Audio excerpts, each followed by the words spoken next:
다음 키워드. 일본의 시장 재패. 딱 들어보시면 아시겠지만 아주 오래전 얘기입니다. 80년대.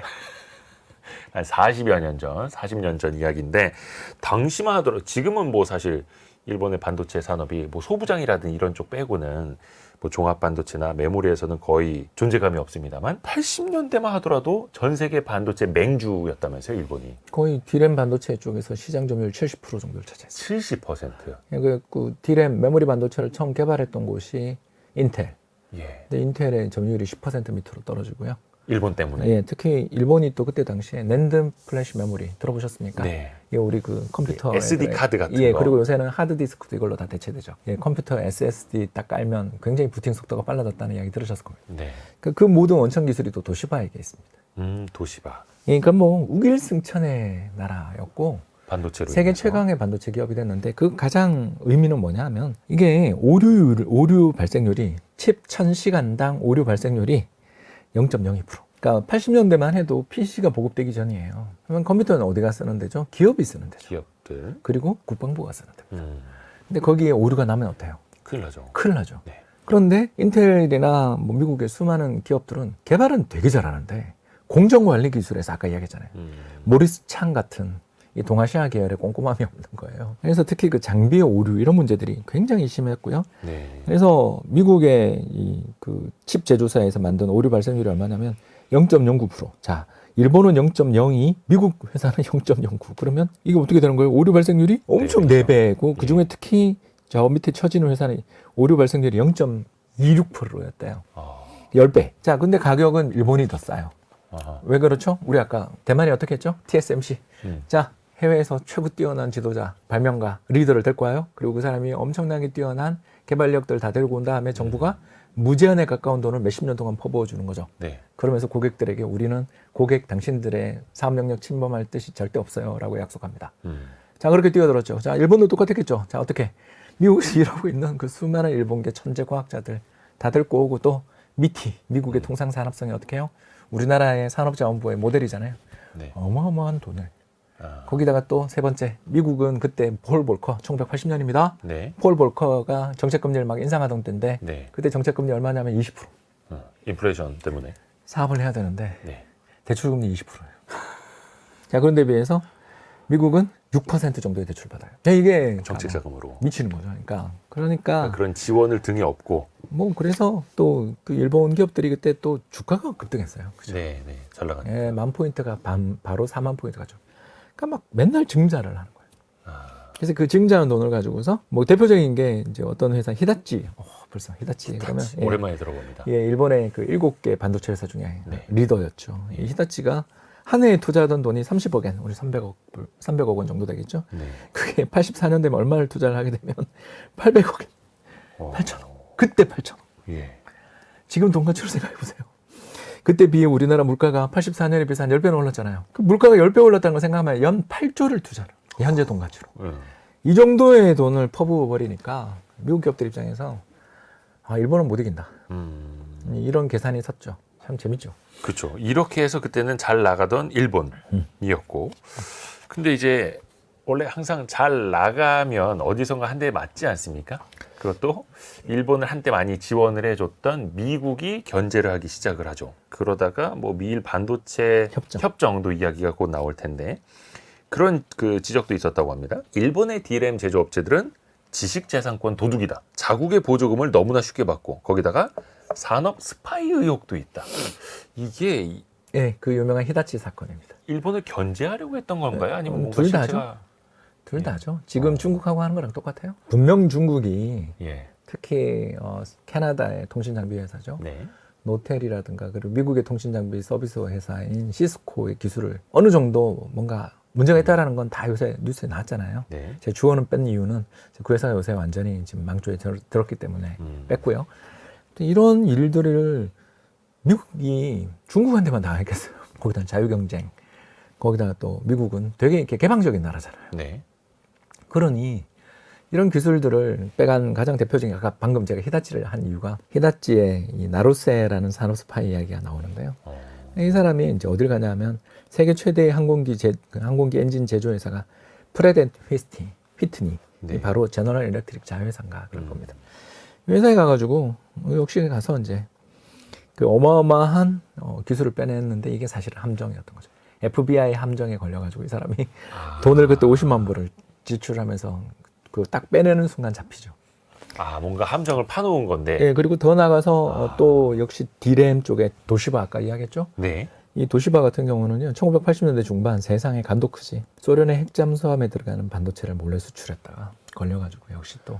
소련에다가. 예, 왜냐하면 아까 이야기했잖아요. 소련이 미국에서 반도체 기술을 가져가는 게 너무너무 어려우니까. 네, 그리고 네, 네. 그걸 가져가서 자기들이 조립하는데 한 세대 이상 뒤처지니까 어떻게 했겠어요? 세계에서 가장 향상된 반도체를 만들고 있는 일본으로부터 그걸 사들이는. 이런 거 보고 있으면 다 나오죠, 답이. 미국의 심기를 건드린 거네요. 많이 건드렸죠. 특히 문제가 뭐냐면 레이건 때였다는 거죠. 여러분 아까 잠깐 이야기했던 거 기억나세요? 1990년 조지 W 부시 대통령, 그러니까 아버지 있잖아요. 아버지 부시 때 걸프전에서 미국이 얼마나 대단한 폭탄, 스마트 폭탄을 가지고 있는지 모든 사람이 다 알게 됐잖아요. 네. 그래서 미국의 절대적 우위 시장이 벌어질 때였으면 일본이 이거 가져간다고 그래서 사실 미국이 그렇게 화 안 내겠죠. 근데 그때는 자기 무기가 이렇게 압도적인 우위에 있다는 걸 사실 잘 몰랐을 거 아니에요. 전쟁을 네. 해봐야 알지. 네. 그러니까 그걸 모르고 있는 상황에서 이 무기가 소련 들어가고 또 일본이 여기서 특히 무슨 이야기를 하냐면 정말 이 말을 하면 안 되는데 네. 그러니까 이시하라 신따로 그러니까 이제 일본의 유명 정치가죠. 네. 이 사람이 미국을 각성시켰어요. 우리를 위한 애국자죠.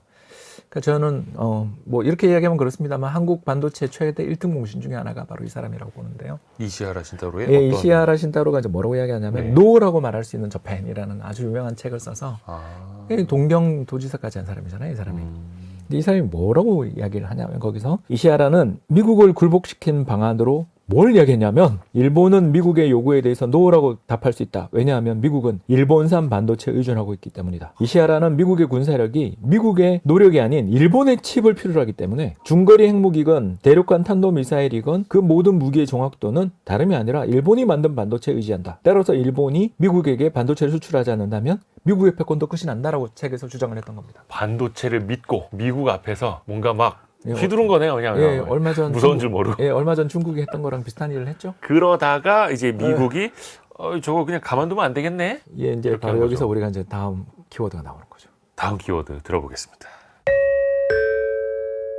다음 키워드는 반도체에 뛰어든 이병철. 저는 이 대목에서 예. 미일 반도체 협정을 통해서 미국이 반도체 산업, 일본의 반도체 산업을 누르는 게 그게 나올 줄 알았어요. 그거는 부차적인 거죠. 부차적인 거예요? 그것만으로는 일본의 전성기를 누를 수가 없었고 실제로 일본의 전성기는 90년대 초중반까지 가요. 반도체 협정 때문에 일본이 피해를 봤다 맞죠. 근데 사실은 일본 기업들이 그때 어마어마한 이익을 누렸어요. 왜 그럴까요? 미국으로 덤핑을 치다가 못하게 되니까 예. 가격을 인상해요. 그럼 더 비싸게 팔았던 더 거예요? 비싸게 팔았던 거죠. 그걸 우리가 혜택을 보기 시작하면서 한국이 스타트를 할 수 있게 된 거죠. 여기에서 나오는 키워드가 바로 이병철 삼성그룹 선대회장. 이병철 회장님이 왜 이제 님이라는 표현을 감히 붙였냐면 여기 이 책을 읽으면 이 이병철 회장님에 대한 존경심이 막 솟아오릅니다. 모리스 창만큼 솟아오릅니다. 사실 존경해하지 않을 수가 없죠. 사실 저는 이분이 뭐 그렇게 대단한 사람이야?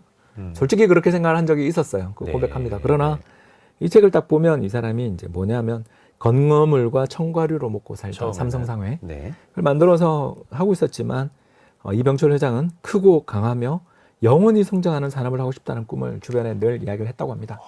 그러던 가운데 1966년 미국 정부가 카이스트죠. 한국과학기술원 창립에 도움을 주고 미국 최고 수준 대학에서 공부하거나 미국에서 교육받은 교수에게 훈련받은 펠로우 과정을 거친 한국인들도 점점 늘어나면서 인재풀들이 늘어나는 우리 아까 모리스 창이 네. 대만계 미국인들, 중국계 미국인들 다 거기 데리고 넘어왔다. 뭐 이야기했죠. 네. 자, 우리는 사람을 키웠고요. 여기에 1980년대 초반 이제 아까 이야기했던 이 사건이 벌어집니다. 실리콘밸리와 일본 사이에 벌어진 처절한 디램 경쟁을 보면서 드디어 우리가 기회가 왔다라는 것을 발견하게 됩니다. 그래서 1983년 2월 불면의 밤을 보내던 이병철은 전화기를 들었다. 그리고 삼성전자 사업부 총괄 대표에게 삼성은 반도체를 만들 걸세. 삼성은 적어도 1억 달러를 쓸 준비가 되어 있다는 선언과 함께 회사의 미래를 건 반도체 도박을 시작했다. 그리고 여기에 누가 붙었다? 인텔이 붙었습니다. 인텔의 바로 밤 노이스. 불세출의 경영자죠.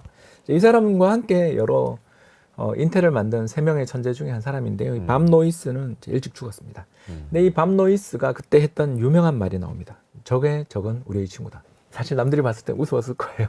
80년대. 그때는 아무것도 없었으니까. 네, 근데 밤 노이스는 딱 봤던 거죠. 인텔의 밤 노이스가 적의 적은 우리의 친구다. 그래서 한국과 함께 손을 잡고 반도체 산업을 밀어주겠다라면서 기술자를 보내줍니다. 그러니까 공정기술 관리에 있어서는 미국이 좀 못한다 했죠. 대신에 예. 뭐가 돼 있죠, 거기는? 원천기술, 원천기술. 네트워크. 그리고 무엇보다 인텔이 그때 PC 시장에 막 진출하면서 IBM PC를 만들기 시작하던 때가 이제 80년대 초중반부터 시작하거든요. 네. 그 초중반에 전환을 하게 되면서 자기들은 D램 시장을 버리잖아요. 이게 굉장히 유명한 앤디 글로브의 결단이라는 유명한 이야기로 나오는데, 그러니까 인텔을 만든 3명의 불세출의 지도자 이름을 이야기하자면 밤 노이스, 이 사람은 천재 기술자. 그리고 무어의 법칙을 만든 고든 무어 박사님 같은 경우는 이 공정 관리에 있어서 세계 천재. 그리고 마지막 제가 방금 말씀드린 앤디 글로브 같은 경우는 경영의 신이라고 불리는 분들입니다. 물론 이제 지금 인텔은 거의 쇠망지에 접어들었지만 네. 그때 80년대에는 어떤 생각을 했냐 하면 D램을 일본이 저렇게 치고 들어올 때 여기서 싸우기보다 우리는 새로운 시장을 개척하자라면서 모든 자원을 CPU, 386, 486, 586 기억나십니까? 그 하던 거. 예, CPU에 집중하자. 그리고 IBM PC에 우리를 그걸 싣는 게 훨씬 더 부가가치가 높다. 자, 그런데 문제가 있죠. 한때 세계 1위의 D램 제조 회사로서 공장을 가지고 있었던 게 인텔이잖아요. 자, 그 공장 어떡하죠? 미국이 입장에서 일본한테 줘요? 그럼 일본이 더 독점할 텐데, 그리고 이시하라 신타로 같은 사람이 나와서 정말 그 사람이 일본의 총리 대신이 되면 일본이 미국한테 어떤 짓을 할지 모른다라는 공포감을 갖고 있는데, 그래서 누구 줄까? 했을 때 이병철 회장님이 저 주세요 하고 손을 들면서 인생을 건 결단한 거죠. 그리고 한국 정부도 모리스 창에게 아까 이야기했던 것처럼 TSMC에게 돈 엄청나게 지원해 준 것처럼 그때 얼마? 4억 달러 지원해 줍니다. 그때 돈으로 4억. 80년대 초반에 4억 달러. 83년에. 예. 그러면서 비용에 상관없이 덤핑을 하는 전략을 펼치는 새로운 경쟁자가 D램 마켓에 들어오게 되면 네. D램의 가격이 떨어질 것이기 때문에 더욱더 우리가 만들어 파는 IBM PC가 잘 팔릴 것이다. 미국 입장에서도 좋은 거고. 따라서 삼성을 키워야 한다.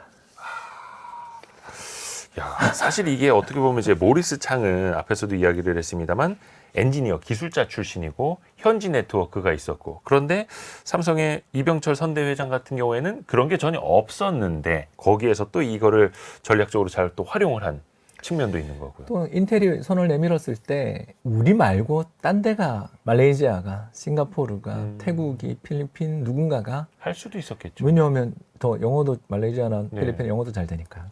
그럴 때가 있잖아요. 역사적 순간.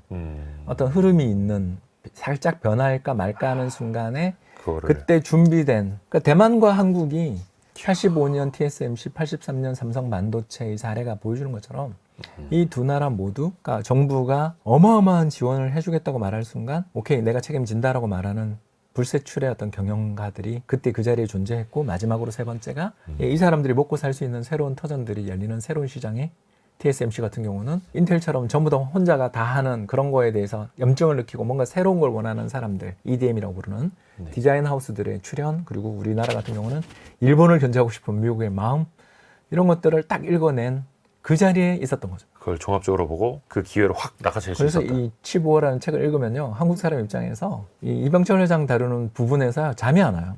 전율이 느껴지죠. 예, 무협지, 아까 그 말이 정말 그죠? 떠오르는 게 그냥 무협지인데 내가 좋아하는 주인공 등장한 느낌? 그렇죠. 그리고 극적으로 악당을 쓸어버리는데 또 일본을 쓸었다는 게 또 우리의 또 기쁨 아니겠습니까? 그렇죠.